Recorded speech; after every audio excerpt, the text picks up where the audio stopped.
The crowd's heated shouts echoed through the dusty streets of Silvercreek as Helena Watson stumbled backward, her hands trembling against her skirts, the weight of the town council's verdict crashing down upon her shoulders like an avalanche. Banishment. Let the troublemaker leave before sundown. Mayor Thornton bellowed, his face crimson with rage as the gathering mob nodded in agreement, condemning the schoolteacher who had dared expose the wealthy mine owner's dangerous conditions that had claimed 3 lives the previous month. Helena stood frozen in the center of the town square, the Montana Territory sun beating down mercilessly on her bare head, her bonnet having been knocked away in the commotion.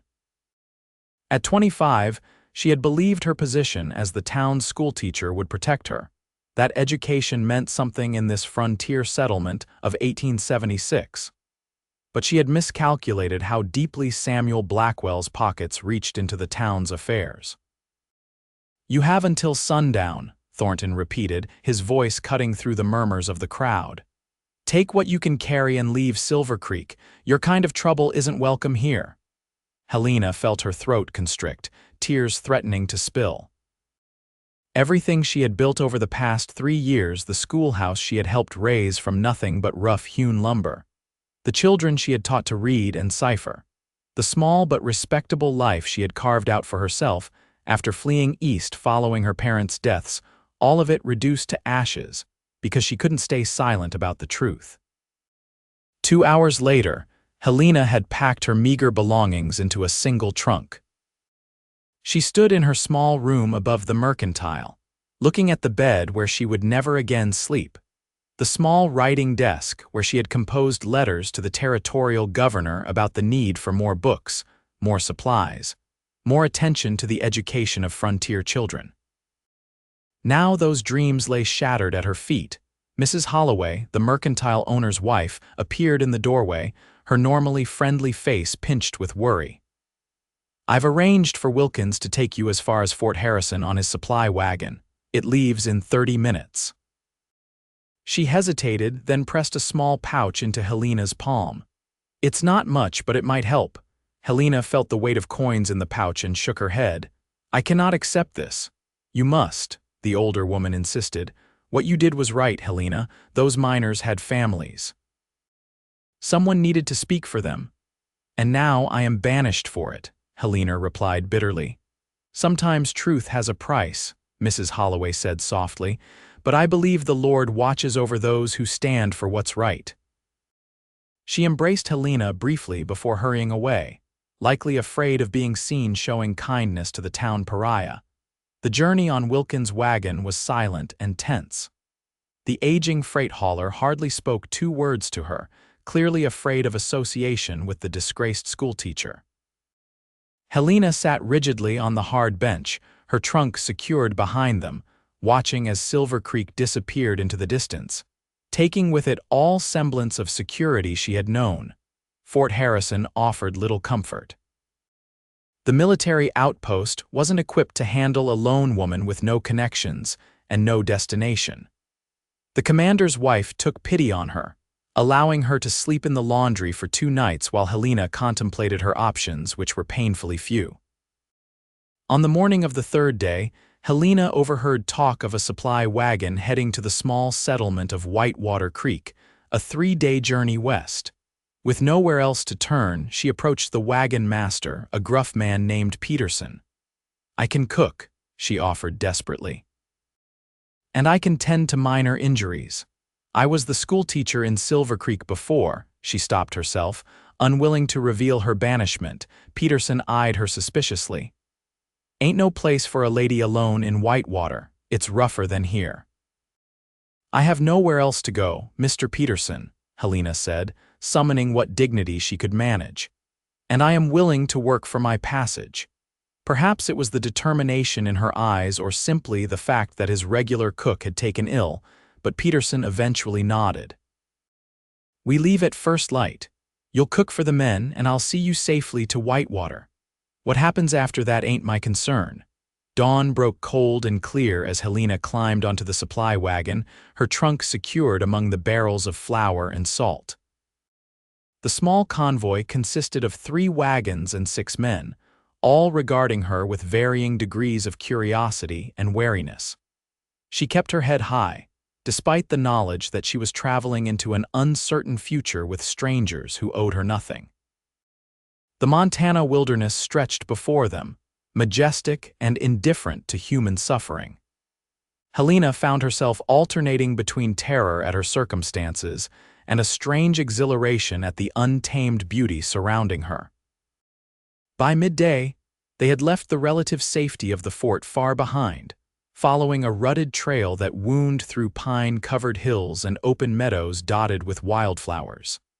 That evening, as she stirred a pot of beans over the campfire, Helena caught snatches of conversation from the men. "Heard there was trouble down at Broken Pine Ranch," one man said. "Young Yates is having a time of it since his pa died." "That spreads too much for one man," another replied, "especially with the Dawson outfit trying to run him off his water rights." Helena filed away the information absently, focusing on her task. When she served the food, the men thanked her gruffly but kept their distance. She ate alone, watching the sunset paint the distant mountains in shades of purple and gold, wondering if she would ever again know the comfort of belonging somewhere. The second day brought rain, a bone-chilling downpour that transformed the trail into mud and slowed their progress to a crawl. Helena huddled under an oilskin, soaked to her skin despite the covering, her fingers numb as she attempted to prepare coffee over a sputtering fire during their midday stop. "Miss, you're going to catch your death," Peterson grumbled, handing her a worn but dry jacket. "Put this on." "We need to keep moving. Don't like the look of that sky." The afternoon deteriorated further. One wagon became stuck in the mud, requiring all hands to push it free. Helena worked alongside the men, her skirts heavy with mud, pushing with all her strength until the wheels finally broke loose from the sucking earth. No one commented on her assistance, but she noticed a slight shift in their manner toward her, a nascent respect. As twilight approached, Peterson called a halt earlier than planned. "There's a line shack belonging to Broken Pine Ranch not far ahead. We'll shelter there tonight." The line shack proved to be a crude but solid structure, a single room with a stone fireplace, rough plank floor, and shuttered windows. It was dusty from disuse but dry, which seemed like a luxury after hours in the rain. "Get a fire going," Peterson instructed one of the men. "Miss Watson needs to dry out before she falls ill." Helena was touched by his concern, though she suspected it was more about ensuring his temporary cook remained functional than genuine care for her welfare. Nevertheless, she was grateful for the crackling fire that soon filled the shack with warmth and light. She had just hung her sodden outer garments near the fire and was combing through her damp hair when the door burst open, bringing a gust of rain and a tall figure whose face was hidden beneath the brim of a dripping hat. "What in tarnation?" The deep voice cut through the room as the man took in the scene before him. He pushed back his hat, revealing a face weathered by sun and wind, with piercing blue eyes that locked immediately on Helena. "Didn't expect company," he said more quietly, removing his hat entirely to reveal dark hair streaked with rain. "Especially not a lady's." Peterson stepped forward. "Apologies for the intrusion. We're hauling supplies to Whitewater and got caught in this deluge." "I'm Peterson, Fort Harrison Freight Master. This here's my crew and Miss Watson, our cook for the journey." The newcomer nodded slowly, his eyes still on Helena, who had hastily tried to restore order to her appearance. "Hank Yates," he introduced himself. "This is my line shack, part of Broken Pine Ranch." Helena felt a flutter of recognition at the name from the men's conversation the previous night. "We apologize for the intrusion, Mr. Yates," she said, finding her voice. "The weather made continued travel dangerous." Something in Hank's expression shifted at the sound of her voice, a subtle softening around his eyes. "No apology needed, Miss Watson. No one should be out in this weather." He shrugged out of his rain-drenched coat and hung it by the door. "I was checking fence lines when the storm worsened." "Looks like we're all seeking shelter tonight." The addition of another person made the shack feel more crowded, but Hank moved with an easy grace that somehow made the space seem adequate. He contributed jerky and coffee to the meal Helena prepared, and the men ate in companionable silence, the rain drumming steadily on the roof. As the evening wore on, the wagon crew settled into their bedrolls while Helena claimed a corner near the fire, wrapping herself in a blanket Mrs. Peterson had lent her. Sleep eluded her, however, as she contemplated the uncertainty awaiting her in Whitewater Creek. "Cannot sleep, Miss Watson." Hank's voice came softly from where he sat by the door, apparently taking first watch. Helena startled slightly. "I find my thoughts too busy for rest," she admitted. He nodded as if this made perfect sense. "Mind if I ask what brings a clearly educated woman to be traveling as a cook on a supply wagon?" The question was direct but not unkind. Helena hesitated, weighing how much to reveal. "I was a schoolteacher in Silvercreek," she began carefully. "Circumstances changed. I find myself seeking new opportunities." "Circumstances," he repeated thoughtfully. "That's a careful word." Helena felt heat rise to her cheeks. "It is the appropriate one." "Is it?" Hank shifted to face her more fully, his expression earnest in the firelight. "Out here, Miss Watson, circumstances usually means someone either died, got married, or got themselves into trouble." "Perhaps it was the latter," she admitted after a moment. "I spoke against a powerful man regarding unsafe conditions in his mine that caused the deaths of 3 workers. The town council found my advocacy inconvenient. I was given until sundown to leave." She expected judgment or dismissal. Instead, Hank's jaw tightened and something like respect flickered in his eyes. "Sounds to me like you stood for what's right, regardless of the cost." "The cost was everything I had built," Helena said softly. "Sometimes standing for truth demands a steep price," Hank replied, "but I've never known it to be the wrong choice in the end."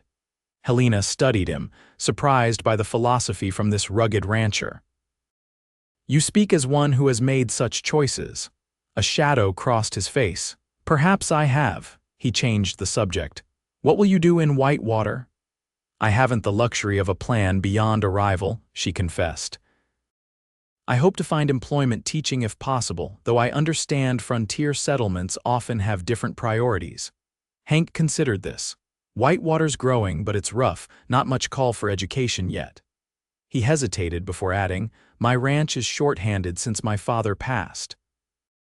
I've been looking for someone to keep the books and handle correspondence. My foreman's wife could use help with the cooking for the hands." He looked at her directly. "It would be respectable work, Miss Watson. You'd have your own cabin, modest but private." Helena stared at him, stunned by the unexpected offer. "Mr. Yates, you know nothing about me."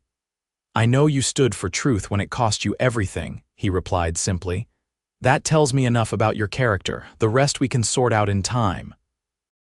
She should refuse. It was too sudden, too uncertain, yet something in his straightforward manner inspired trust. "I should consider all options when we reach Whitewater," she said carefully. "Of course," he agreed easily. "The offer stands." He rose and added wood to the fire. "Try to get some sleep, Miss Watson. The trail to Whitewater is rough even in good weather." The next morning dawned clear, the storm having moved eastward during the night. The wagons prepared to continue their journey while Hank readied his horse. "I'll ride alongside you for a spell," he told Peterson. "There's a tricky creek crossing ahead. Recent rains will have made it dangerous." Helena couldn't help noticing how the other men deferred to Hank's knowledge or the way he moved with confident authority. As they traveled, he occasionally rode near her wagon, pointing out landmarks or sharing brief stories about the territory. By midday, she found herself watching for his approach, appreciating both his knowledge and the respect with which he addressed her. The creek crossing proved as treacherous as Hank had warned. The normally placid stream had transformed into a churning ribbon of muddy water that threatened to sweep away wagon and team alike. Under Hank's guidance, they doubled the teams for each wagon and crossed one by one, water reaching the wagon beds. Helena held her breath as they navigated the current, only relaxing when all 3 wagons had reached the far bank safely.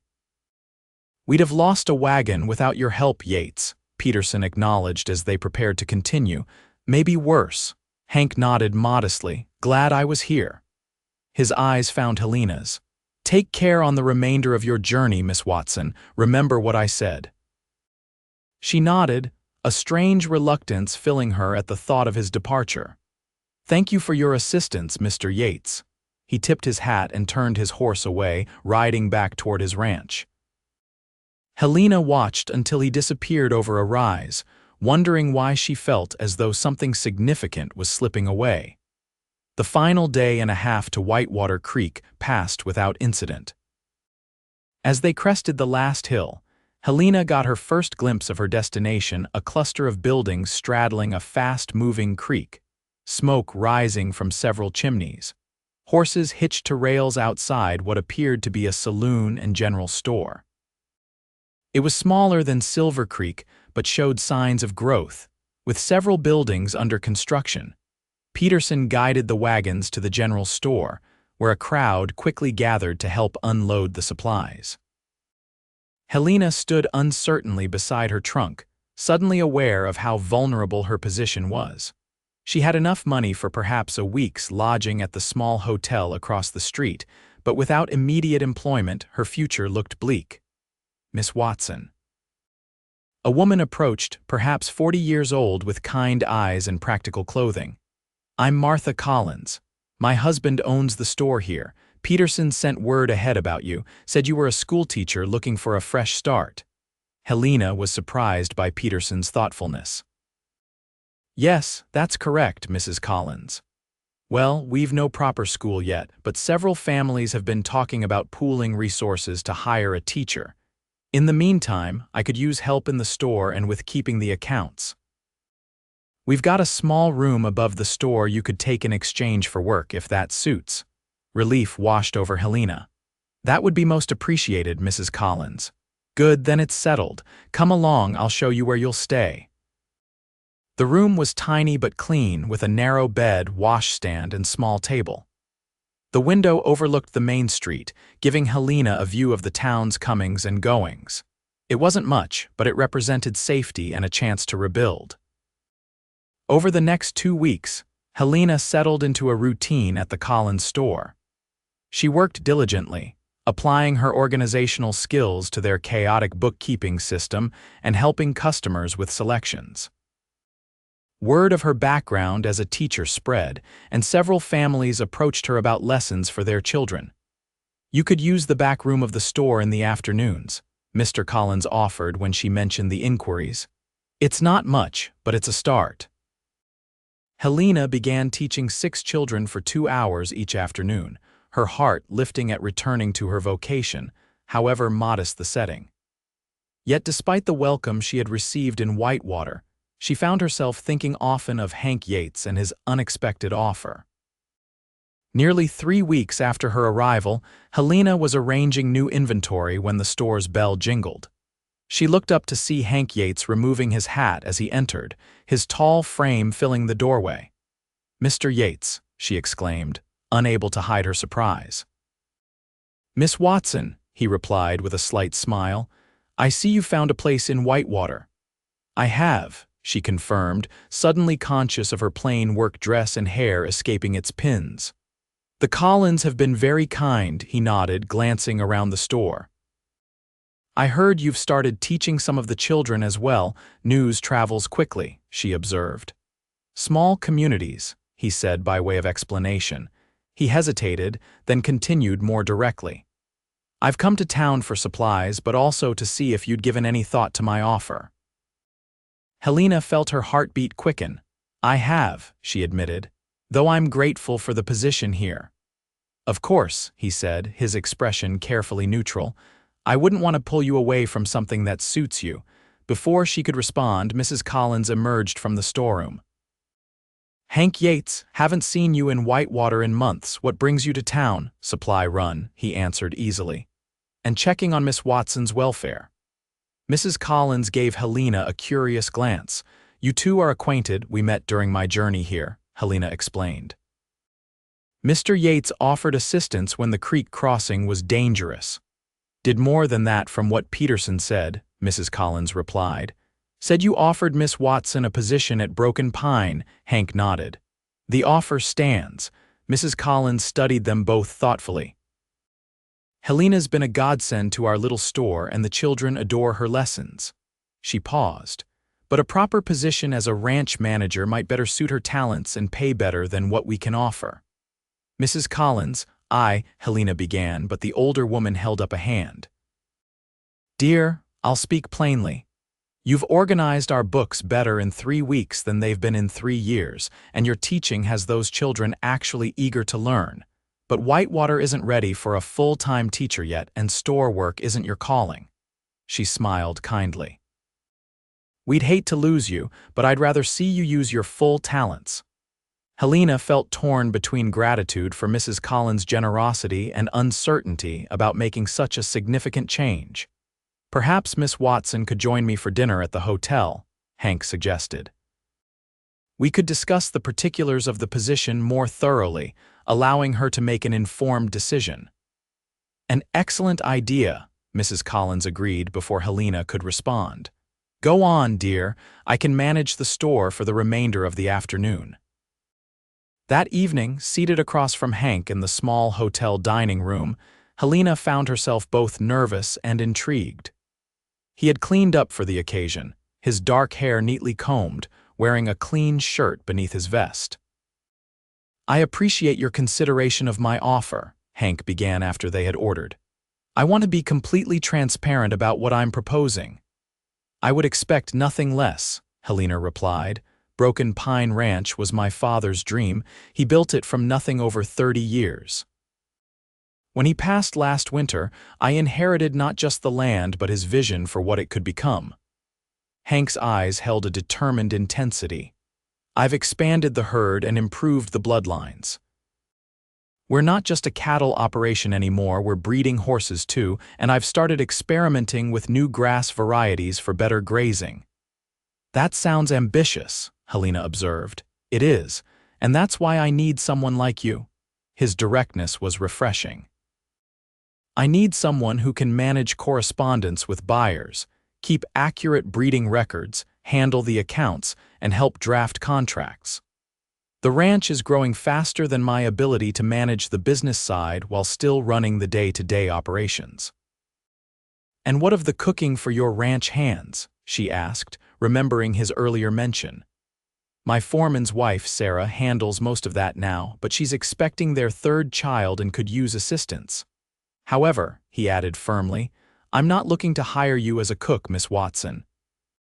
I need your mind, your education, and your organizational abilities. Helena was surprised by the emphasis he placed on her intellectual contributions. Most men would consider such work inappropriate for a woman. Most men are fools, Hank replied bluntly. My father taught me to value competence above all else, regardless of where it's found. You have the skills I need. And what of my teaching? She asked. I admit I've missed it more than I anticipated. Hank considered this. There are 3 families with children living on Broken Pine land. Several of my hands have expressed interest in learning to read better. Would teaching them satisfy that part of your calling, at least for now?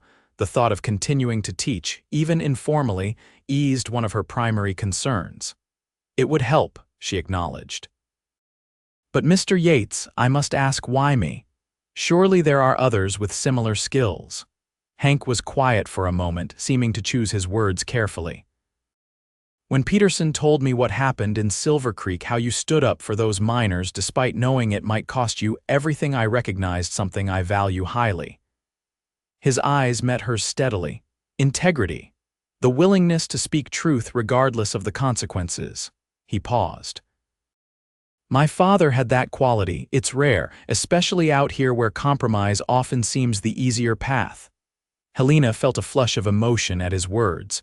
Your words are kind, Mr. Yates, not kind, Miss Watson, true. His voice softened. When you spoke about what happened to you, you said you were banished for speaking out. I admired that then, and I admire it now. Your words were truth, regardless of whether Silvercreek wanted to hear them. Truth cost me everything, she repeated her earlier words. Perhaps, he agreed. Or perhaps it led you exactly where you needed to be. He leaned forward slightly. I need someone who won't hesitate to tell me when I'm wrong or making a mistake, someone whose judgment I can trust because they value truth above comfort or convenience. Helena studied him, struck by his sincerity. You speak as though this position is more than just employment. It would be a partnership of sorts, he acknowledged. I need someone to help build Broken Pine into what it can become. Someone who shares the vision of creating something lasting and worthwhile. His words resonated with her own dreams, not just to teach facts and figures, but to build something meaningful, to make a difference in people's lives. I would need to see the ranch before making a final decision, she said carefully. Hank's face brightened. Of course. I'm heading back tomorrow. You could ride with me, see the operation, meet Sarah and the others. If it's not what you want, I'll bring you back to Whitewater myself. Helena considered the proposal. It was a risk, certainly, but perhaps no greater than the one she had already taken in coming to Whitewater. Very well, Mr. Yates. I will visit Broken Pine tomorrow. The journey to Broken Pine Ranch took the better part of a day. Helena rode in Hank's wagon beside him, their conversation flowing easily as he pointed out landmarks and shared stories of the territory. She learned that he had been born on the ranch 30 years earlier, had attended 2 years of college in Denver before being called home when his mother fell ill, and had been running the ranch alongside his father for the past 8 years. Pa always wanted me to have the education he lacked, Hank explained. Said a man needs to know more than just cattle to build something lasting. He was right about that, as he was about most things. He sounds like a remarkable man, Helena observed. He was. Taught me everything worthwhile I know. Hank glanced at her. What of your family, Miss Watson? You've mentioned teaching but little of your background. Helena rarely spoke of her past, but Hank's openness invited reciprocity. My parents owned a small newspaper in Pennsylvania. They believed strongly in the power of truth and education to improve society. Her voice softened with memory. When I was 20, an influenza outbreak took them both within days of each other. I had been training as a teacher, and with no siblings and little family remaining, I decided to pursue opportunities in the West. That took courage, Hank said quietly, or desperation, Helena replied with a small smile. Either way, I found myself in Silvercreek, where I built what I thought would be my future. Until you spoke an inconvenient truth, he finished for her. Yes. The mine owner, Mr. Blackwell, had ignored multiple warnings about unsafe conditions. When 3 men died in a collapse, leaving widows and children, I wrote letters to the territorial newspaper and governor. Her jaw tightened at the memory. Mr. Blackwell convinced the town council that my agitation was damaging to business interests and community stability. And they chose money over justice, Hank said grimly. As communities often do, Helena agreed. Though I suspect my gender made it easier to dismiss my concerns, a male teacher might have been taken more seriously. Perhaps, Hank conceded. Though I've known plenty of foolish men who were heard simply because of their gender, not their wisdom. As the wagon crested a final hill, Broken Pine Ranch came into view. Helena's eyes widened at the sight. The main house was substantial 2 stories of well-maintained logs with a broad porch wrapping around the front.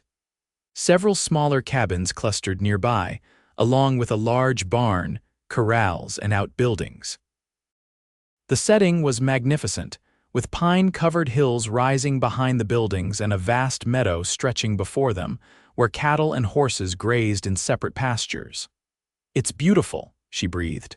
Pride was evident in Hank's voice. Pa chose this land because it had everything: good water, shelter from winter winds, plenty of grazing, and timber for building. He named it Broken Pine for that old twisted tree on the ridge there. He pointed to a distinctive pine silhouetted against the sky. Said it reminded him that even broken things can still stand strong. As they approached, a woman emerged from one of the cabins, waving in greeting. She was perhaps 30, with a rounded belly that confirmed her pregnancy. "That's Sarah," Hank explained. "Wife to my foreman, Jim Turner. They've been with the ranch since before Pa died." Sarah greeted them warmly when they pulled up, her eyes curious but welcoming as Hank introduced Helena. "We're so pleased you've come to see Broken Pine," she said. "Hank mentioned he'd offered you a position. We could certainly use another woman's presence around here." "I've only come to look," Helena clarified. "No decision has been made."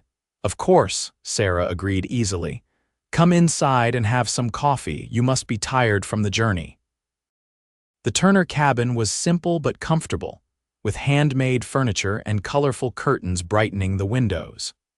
Two young children peeked shyly at Helena from behind their mother's skirts before being sent outside to play. Over coffee, Sarah described life on the ranch with surprising candor. "It's not always easy," she admitted. "Winters can be harsh and we're far from town for supplies or socializing, but there's a real sense of family here. Hank looks after his people and we look after each other." "Sarah's being modest," Hank interjected. "She's the heart of this place. Tends to injuries, organizes celebrations, makes sure everyone feels human even during the hardest work." Sarah smiled at the praise. "And now I'll show Miss Watson where she would stay if she decides to join us." She led Helena from the cabin toward a smaller structure set slightly apart from the others. "Hank had this built last year as a guest cabin, but it would be yours." The cabin was simple but charming, a main room with a small stove, table, and comfortable chair, and a separate bedroom with a real bed frame and chest of drawers. Shelves lined one wall, and windows allowed light to stream in from two directions. "It's lovely," Helena said sincerely, surprised by the quality of the accommodations. "Hank wanted it to be proper," Sarah explained. "Said whoever took the position deserved privacy and comfort." She hesitated, then added more quietly, "He's a good man, Miss Watson, fair and honest. The ranch has flourished under his care, even with all the challenges." "What challenges?" Helena asked. Sarah glanced toward the door as if checking they were alone. "The Dawson outfit to the north has been trying to push Broken Pine off this land for years. They want the water rights to Pine Creek. Since Mr. Yates Sr. died, they've grown bolder, accidentally driving cattle onto our grazing land, intimidating hands who go to town, even damming up some of the smaller tributaries that feed our northern pastures." "Has Mr. Yates sought legal remedies?" Helena asked, concerned. "The law's thin out here," Sarah replied pragmatically, "and the Dawsons have money for lawyers. Hank's been trying to resolve things peacefully, but I worry." She trailed off. "Well, that's ranch business. I shouldn't burden you with it before you've even decided to stay." Before Helena could press further, a dinner bell rang from the main house. "That's my signal," Sarah said with a smile. "I should check on the meal. Take your time looking around. Dinner's in an hour in the main house." Left alone, Helena explored the cabin more thoroughly, imagining what it might be like to make this space her own. The solitude was appealing after weeks of living above the busy store, and the surroundings were undeniably beautiful. Yet Sarah's comments about the Dawsons troubled her. Had she left one conflict only to walk into another outside, the ranch hummed with end-of-day activity. Men were returning from various tasks, horses were being cared for, and smoke rose from several chimneys. Helena walked slowly toward the main house, observing the operation. Everything moved with purpose and organization, speaking to good management. Hank found her watching a magnificent chestnut stallion being led to the barn. "That's Firewind," he said, coming to stand beside her. "The foundation of our horse breeding program. Pa traded our best bull for him 3 years ago. Everyone thought he was crazy, but that horse's offspring have already earned back the investment twice over." "He's beautiful," Helena said, admiring the animal's proud carriage. "Beauty with purpose," Hank agreed. "Like much of what we're trying to build here." He turned to face her directly. "Have you seen enough to form an impression of Broken Pine?" Helena considered her answer carefully. I've seen a well-run ranch with comfortable accommodations and seemingly good people. But Mrs. Turner mentioned conflict with neighboring ranchers that concerns me. Hank's expression tightened. The Dawsons. Yes, that situation has been challenging. He gestured toward a bench near the main house. Let's sit a moment before dinner. You deserve the full truth if you're considering joining us. Once seated, Hank explained. Clayton Dawson has been trying to control this valley since before my father staked his claim. He believes money and force should determine who gets what, regardless of legal rights or fair dealing. His voice remained measured, but Helena could hear the underlying tension. Since Pa died, Dawson's been testing me, seeing if I'll fold under pressure. And will you? Helena asked directly. Hank's eyes met hers. No, but I won't be drawn into violence either, which is what Dawson wants. If he can provoke me into something illegal, he can use his influence with the territorial authorities to take what he wants legally. A difficult position, Helena observed. Yes, but not insurmountable. Determination hardened his features. I'm building alliances with other small ranchers, documenting every incursion, and improving our legal standing by expanding our operation in legitimate ways. That's partly why your skills would be so valuable. Proper documentation and correspondence could make the difference in maintaining our rights. Helena was struck by his strategic approach. You're fighting with intelligence rather than force. I'm trying, he agreed. Pa always said a thinking man will outlast a fighting man every time. He studied her. Does this situation affect your consideration of the position? It would be disingenuous to claim otherwise, Helena replied honestly. I left one conflict only to potentially enter another. There's a difference, Hank pointed out quietly. In Silvercreek, you stood alone against power. Here you would stand with others who share your values. He rose from the bench. Think on it. No need to decide tonight. Now let's go to dinner before Sarah sends someone looking for us. Dinner was served in the main house's spacious dining room. Jim Turner, Sarah's husband, joined them, a solid, thoughtful man who clearly respected Hank but spoke his mind freely. The conversation flowed easily, covering ranch operations, local news, and plans for the coming season. Helena observed the dynamics carefully, noting how Hank sought input from the Turners and considered their suggestions seriously. This was indeed a partnership, not merely an employer-employee relationship. When Sarah mentioned teaching the ranch children, both men expressed enthusiastic support. Reading opens doors, Jim said firmly. I learned late and it's been harder for it. Want my boys to have that advantage early. After dinner, Hank showed Helena his father's study, now his where ranch business was conducted. The room reflected both purpose and personality, with a substantial desk, bookshelves filled with volumes on agriculture and business, maps of the territory, and breeding records for both cattle and horses. This is where you would work primarily, Hank explained. The records need reorganizing. Pa had his own system that made sense to him, but confounds everyone else. Correspondence has piled up, and the breeding logs need updating before the spring calving and foaling. Helena examined the materials, impressed by the operation's scope but also by the challenge it presented. It's substantial work, she observed. It is, Hank agreed. But I believe you're more than capable, and, he added with a slight smile, I think you might even find it satisfying. Later, as they stood on the porch watching the stars appear in the vast Montana sky, Helena found herself unexpectedly at peace. The ranch's rhythms felt natural, its purpose aligned with her own values of building something worthwhile. It's quiet, she remarked. Different from town. Too quiet for some, Hank acknowledged. Many find the isolation difficult. I've often found more loneliness in crowds than in solitude, Helena replied thoughtfully, especially when one's values differ from those surrounding them. Hank studied her profile in the fading light. Miss Watson, Helena, if I may, I want to be clear about something. If you accept this position, your voice and opinions will be valued here. I don't need someone to simply agree with me.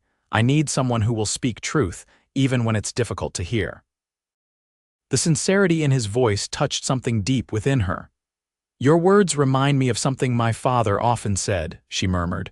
"Truth may not always be welcome, but it is always necessary." "A wise man," Hank replied softly. "Yes." Helena turned to face him directly. "Mr. Yates, Hank, please." Hank. His name felt right on her lips. "I believe I would like to accept your offer." His face brightened. "You're certain you don't need more time to consider?" "I've learned to trust my instincts," she replied with growing confidence.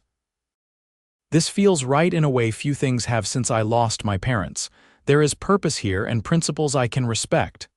"I'm glad," he said simply, though his eyes conveyed deeper emotion. "Very glad."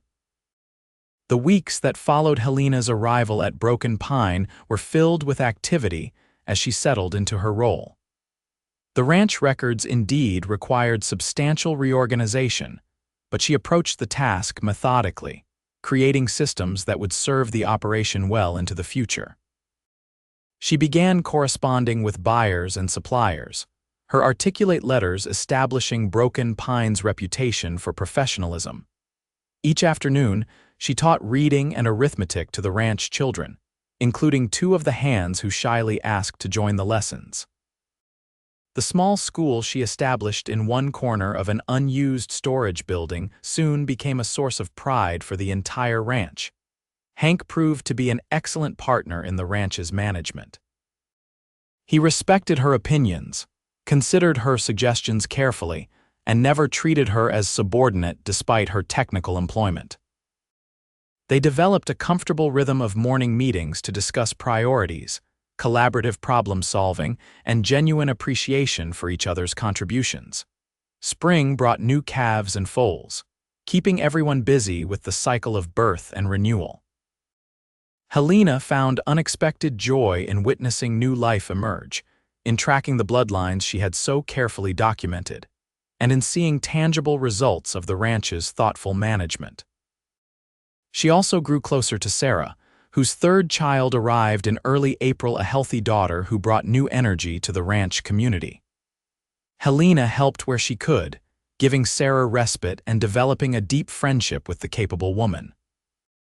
Yet beneath the surface of productive ranch life, tensions with the Dawson outfit continued to simmer. Minor incursions into Broken Pine grazing lands occurred with increasing frequency, and rumors reached them of Dawson hiring new men with questionable reputations. "He's building to something," Jim Turner warned during a strategy meeting in Hank's study. "These aren't random incidents anymore, there's a pattern." Hank nodded grimly. "I've noticed. He's trying to establish a claim on our northern section by continuous use. Could we fence it?" Helena suggested, having absorbed much about ranch operations and water rights in her months at Broken Pine. "That would be a clear statement of our claim," Hank agreed. "But it would also be a direct challenge that might provoke the confrontation we've been avoiding." "Sometimes confrontation becomes inevitable," Helena said quietly. "The question becomes not whether to face it, but how and on whose terms." Hank's eyes met hers, recognition flashing in their depths. "You're right. Better to choose our ground than have it forced upon us." He turned to Jim. "We'll fence the northern boundary, but openly and legally. File the proper notices, hire witnesses to the installation, document everything, and have men riding in pairs," Jim added practically. "No one alone where they might be ambushed." The decision made, Broken Pine prepared for the boundary fencing with meticulous documentation and planning. Helena drafted notices to the Territorial Land Office and arranged for the county surveyor to verify the property lines. Hank ordered supplies and organized work crews, ensuring every step would withstand legal scrutiny. As preparations progressed, Helena couldn't help noticing the toll the situation was taking on Hank. He worked from dawn until well after dark, his usual good humor giving way to grim determination. One evening, finding him still at his desk long after the others had retired, she brought him coffee and sat in the chair across from him. "You need rest," she said gently. He looked up, the lantern light deepening the shadows beneath his eyes. "There's too much to do." "There always will be," she replied. But exhausting yourself serves no one, least of all the ranch. Hank set down his pen and rubbed his eyes. I keep thinking about Pa. He built all this from nothing, through blizzards and droughts and hardships I can only imagine. I can't be the one who loses it. You won't, Helena said with quiet conviction. You're honoring his legacy by protecting it intelligently, not just stubbornly. He studied her for a long moment. How do you always manage to see to the heart of things? Practice, she smiled slightly. And perhaps because I care deeply about the people and principles involved. Something shifted in Hank's expression, a softening, a vulnerability he rarely displayed. I've come to rely on you, Helena, more than I expected, more than simply for your work. Her heart quickened at his words and the emotion behind them. I've come to care deeply about Broken Pine, she said carefully, and those who call it home. Is that all? He asked quietly. Helena took a deep breath, finding courage in the honest connection they had built over months of working together. No, that's not all. Neither spoke for a moment, the acknowledgement of deeper feelings hanging between them. Finally, Hank rose and came around the desk, taking her hands in his as she stood to meet him. I never expected to find someone who understands what this place means, who shares the vision of what it can be, he said, his voice low and earnest. Someone whose mind challenges mine, whose principles match my own, whose strength I admire daily. Nor did I expect to find a home again, Helena replied softly. Or a man who values truth as much as I do, who sees it not as a threat but as a foundation. Hank's hands tightened around hers. Helena, I'm falling in love with you. I think perhaps I began the moment you spoke of being banished for standing up for what's right. The simple honesty of his declaration moved her deeply. Your words that day meant everything to me, she admitted. Your words are my truth, you said. No one had ever valued my voice that way before. I meant it then. I mean it now. He reached up to touch her cheek gently. I love your mind, your courage, your heart. And I love you, Helena whispered, the truth of it washing through her like a cleansing rain. For your integrity, your kindness, your vision. When he kissed her, it felt like coming home gentle yet certain, a promise rather than a demand. Helena's arms circled his neck as she returned the kiss, feeling years of loneliness dissolve in the warmth of true connection. The fencing of the northern boundary began the following week, proceeding efficiently under Jim's supervision while Hank and Helena managed other aspects of ranch operations. The work was nearly complete when Jim rode in at midday, his expression grave. Dawson and 6 men are heading this way, he reported to Hank on the porch of the main house. Armed and looking determined. Helena, who had come outside at Jim's arrival, felt her stomach tighten with apprehension. Hank's face hardened, but his voice remained steady. Get the men in from the fields. No one acts unless I give the word. This doesn't become a shooting matter unless Dawson makes it one. As the ranch hands gathered, Hank turned to Helena. Stay inside, please, she straightened. I will not.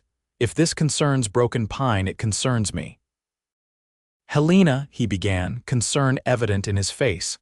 I won't interfere, she promised, but I will witness. Remember what you value in me, Hank, the willingness to stand for truth. Let me stand with you now. After a moment he nodded, though the worry didn't leave his eyes. Stay on the porch, then. Behind me. Clayton Dawson arrived with the thunder of hooves and a cloud of dust, reining his horse to a dramatic halt in front of the main house. He was a heavy-set man in his 50s, expensively dressed despite the trail dust, with cold eyes and a permanent sneer. His men spread out behind him, hands resting meaningfully near their weapons. Yates, Dawson called without dismounting, you're putting up fence on my grazing land. Hank stood tall on the porch steps, his men arrayed behind him, a visible but non-threatening presence. It's Broken Pine land, Dawson, always has been. The county surveyor confirmed it last week. Surveyors can be bought, Dawson sneered, just like judges and politicians. Not this one, Hank replied evenly. And I've filed every legal document required to establish our boundary. The fence stays. Dawson's face darkened. You're just like your old man, too stubborn to know when you're beaten. My father wasn't beaten, and neither am I, Hank said, his voice calm but carrying. This land is legally mine, the water rights are legally mine, and no amount of intimidation will change that. Intimidation? Dawson laughed harshly. Boy, you haven't seen intimidation yet. I've been patient, waiting for you to wise up and sell out. That patience is done. One of Dawson's men shifted his horse forward slightly, his hand moving toward his holster. The tension in the air thickened dangerously. Mr. Dawson, Helena called suddenly, stepping forward to stand beside Hank. Perhaps you should know that copies of all Broken Pine Ranch documents, including the recent survey, have been filed not only with the Territorial Office, but also forwarded to the Federal Land Commissioner and to 3 separate newspapers. Dawson's attention swiveled to her, surprise momentarily replacing his anger. Who the hell are you? Helena Watson, Mr. Yates's business manager, she replied steadily. And I've extensively documented every incursion your men have made onto Broken Pine land over the past 6 months, including dates, times, witnesses, and damages. That documentation would make fascinating reading for a federal marshal should anything untoward happen here today. Hank's hand found hers and squeezed gently, a silent acknowledgement of her strategy. Dawson's eyes narrowed as he assessed this unexpected development. Additionally, Helena continued, drawing strength from Hank's presence beside her, I've prepared a comprehensive report on water rights in this valley that clearly establishes Broken Pine's legal claims. It includes historical documentation dating back to the original land grants. Should this matter ever reach a courtroom, federal or territorial, there would be no ambiguity about ownership. Several of Dawson's men exchanged uneasy glances. This wasn't the simple intimidation they had expected. You think some paperwork changes anything? Dawson blustered, but Helena detected the first hint of uncertainty in his tone. Paperwork backed by law changes everything, she replied firmly, especially when it's widely distributed to ensure that no local pressure can suppress it. The days when might alone determined right in this territory are ending, Mr. Dawson. The law is catching up, even here. A tense silence followed her words. Hank stepped forward, still holding Helena's hand. You have 2 choices, Dawson. Respect our boundaries, and perhaps we can discuss fair water sharing agreements for mutual benefit. Or continue this path and face not just our determination, but the full legal consequences of your actions. Dawson glared at them, clearly calculating his options. Finally, he spat on the ground. This isn't over, Yates. Yes, it is, Hank replied with quiet authority. At least in its current form, what comes next is your choice, but it won't be settled by threats or violence. With a harsh command to his men, Dawson wheeled his horse and rode away, his followers trailing behind him. Only when they had disappeared from sight did the tension begin to ebb from the ranch yard. Jim Turner approached, shaking his head in wonder. That was something to see. Never thought I'd witness Clayton Dawson backing down. He hasn't given up, Hank cautioned. But Helena's strategy has given him something new to consider. Everything I said was true, Helena noted, though perhaps I implied more extensive distribution of our documentation than we've actually completed. Hank laughed, a release of tension that transformed his face. Remind me never to play poker with you, he turned to Jim. Double the guards tonight just in case, but I think we've bought some time. That evening, after the excitement had settled, Hank and Helena sat on the porch of the main house, watching the stars emerge. The ranch was peaceful again, though vigilant. You were magnificent today, Hank said, his admiration evident. I've never seen Dawson so thoroughly set back on his heels. Truth is a powerful weapon when wielded precisely, Helena replied. My father taught me that. He would be proud of you, Hank said softly, taking her hand. As am I. Helena leaned against his shoulder, savoring the contact. It feels strange to say, but I'm almost grateful for what happened in Silvercreek. Without that banishment, I would never have found my way here to Broken Pine to you. Sometimes the hardest paths lead to the best destinations, Hank murmured, pressing a kiss to her hair. "Helena, I want to ask you something important." She straightened to look at him, sensing the shift in his tone. Hank took both her hands in his eyes serious in the gathering dusk. "These months with you have been the best of my life," he began. "You've become essential to Broken Pine, not just your work, but your presence, your spirit, your unwavering commitment to what's right." He took a deep breath. "But more importantly, you've become essential to me. I can't imagine my future without you beside me, not as my employee or even just my partner in running the ranch, but as my wife." Helena's breath caught as he continued, his voice deepening with emotion. "I love you, Helena Watson. Your mind, your heart, your courage.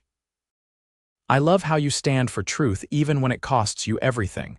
I love how you've embraced this place and its people. I love the future I can see when I'm with you." He squeezed her hands gently. "Will you marry me? Will you build this life, this legacy with me as my wife?"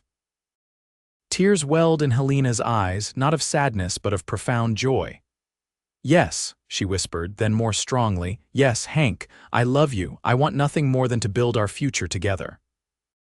The kiss they shared sealed more than a promise of marriage. It sealed a partnership founded on shared values, mutual respect, and a love that had grown from admiration to something deep and unshakable.